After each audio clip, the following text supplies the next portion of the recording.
Assalamualaikum, hari ini mau punya cerita pengen membagikan ide kue lebaran yang enak, praktis, dan pastinya bikin nagih banget loh teman-teman. Langsung aja siapin coklat batang, boleh pakai merek apa aja.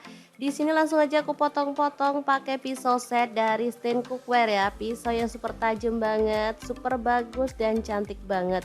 Ini satu set ada 4 pisau, satu gunting dan satu pengasah pisau ya teman-teman. Untuk coklatnya boleh pakai coklat koin seperti ini juga boleh ya. Jadi di sini pas ada stok sedikit coklat koin, jadi aku campurkan sekalian. Kemudian saya akan steam di atas saucepan 18 cm ya. Ini granit series wok Jerman Greblon ya teman-teman. Ini sudah PFOA free, anti lengket, 6 layer granit Greblon Jerman, lead free, cadmium free. Super keren banget. Oke, setelah meleleh seperti ini, kita bisa angkat dan sisihkan ya.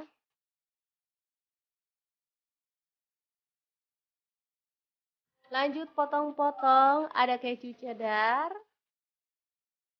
Kita potong-potong sesuai dengan selera aja, boleh kecil-kecil banget, boleh sedang ya, sesuaikan aja.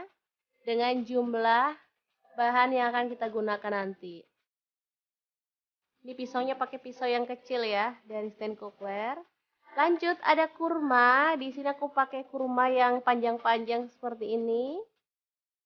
Kita buang bijinya.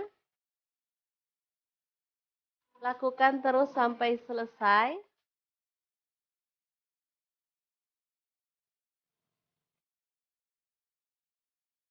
Ini hasilnya setelah dibuang bijinya ya. Lanjut kita akan isi dengan potongan keju ya.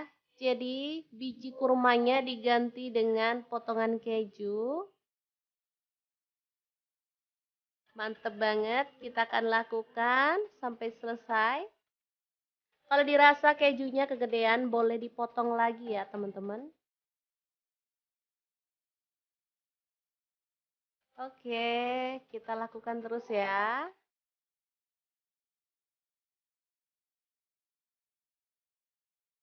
Ini udah selesai keisi semua dengan keju.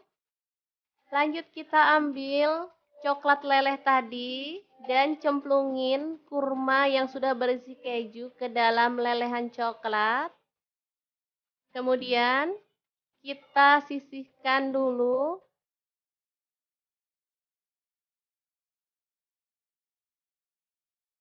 Oke, ditaruh di sini aja ya. Jangan ditempelin biar nggak lengket nanti. Oke, kita lakukan sampai selesai. Kebayang enaknya gimana kue lebaran kali ini ya. Manis, legit, gurih campur jadi satu ya teman-teman. Gak perlu beli mahal-mahal karena kita bisa buat sendiri di rumah. Oke, selanjutnya tambahkan trimit di bagian atasnya seperti ini. Lanjut kita kasih trimit sampai selesai ya. Kemudian kita bisa diamkan sampai coklatnya membeku. Atau boleh disimpan ke dalam kulkas, karena kalau ditaruh di kulkas tuh lebih cepat hasilnya ya teman-teman, lebih cepat kerasnya. Ini hasilnya segini banyak, udah saya masukin ke dalam cup ya teman-teman. Dan sebagian udah ditaruh di toples seperti ini, bisa disimpan untuk lebaran nanti. Sangat gampang banget. Ini juga bisa jadi ide jualan ya teman-teman. Oke, semoga bermanfaat. Terima kasih kunjungannya. Assalamualaikum.